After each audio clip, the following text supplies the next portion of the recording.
कणकवली येथील मेळाव्यातून भाजपचे आमदार नितेश राणे आणि उद्धव बाळासाहेब ठाकरे शिवसेनेचे कणकवली विधानसभा मतदारसंघ प्रमुख सतीश सावंत यांच्यात जोरदार झुंपली आहे। महायुतीच्या मेळाव्यात खासदार विनायक राऊत हे सिंधुदुर्ग रत्नागिरी लोकसभा मतदारसंघाला लागलेला एक कलंक आहेत आणि हा कलंक पुसून टाकण्यासाठी कार्यकर्त्यांनी सज्ज राहावं अशी टीका भाजपचे आमदार नितेश राणे यांनी केली आहे। तुम्हाला उत्तर भेटतं का हे पहा। 10 वर्ष आमच्या या रत्नागिरी सिंधुदुर्गाला एक जे कलंक आहे, जो काळा डाग जो लागलाय त्याचं नाव आहे विनायक राऊत आणि हे विनायक राऊत हा डाग पुसण्याचं काम ह्यावेळी लोकसभेला आपल्याला करायचंच आहे। हा संकल्प ह्या निमित्ताने आपल्याला करायचा आहे। मग त्याच्यामध्ये कुठलीही तडजोड करू नका।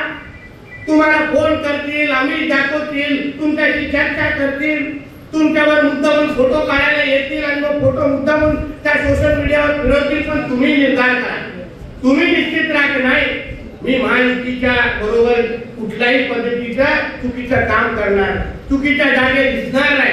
निवडणुकीच्या काळात आपण स्वतःला काही गोष्टी सांभाळून वावरायचा, सगळ्याच गोष्टी आपण करायला गेलो तर लोकांमध्ये आपल्याबद्दल संभ्रम निर्माण होतो, अविश्वास निर्माण होतो।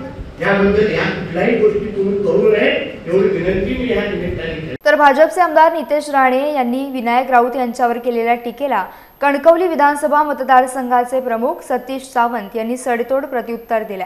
नितेश राणेंना आता कोणताही धंदा राहिला नसून सकाळ संध्याकाळ ठाकरे कुटुंबावर, मातोश्रीवर आणि संजय राऊतांवर टीका करणं हे एक कलमी कार्यक्रम नितेश राणेंचा राहिलाय असं म्हणाले। पाहुयात सतीश सावंत काय म्हणाले। ते राणे कुटुंबातले ज्यावेळी असं वक्तव्य ज्यावेळी करतात त्यावेळी विनायक राऊत यांचा जवळजवळ 2.5 लाखाच्या मताधिक्याने त्यांचा विजय निश्चित आहे आणि खऱ्या अर्थाने नितेश राणे ह्या जिल्ह्याला किंवा ह्या कणकवली मतदारसंघाला लागलेला कलंक आहे।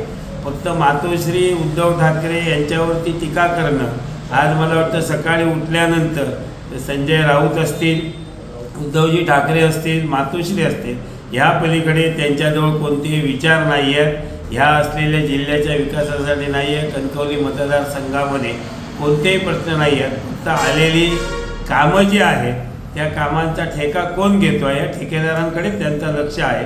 त्याच्यामुळे एकंदरीत नितेश राणेच इथले लोकप्रतिनिधी म्हणून या मतदारसंघाला लागलेला महाकलंक आहे काय।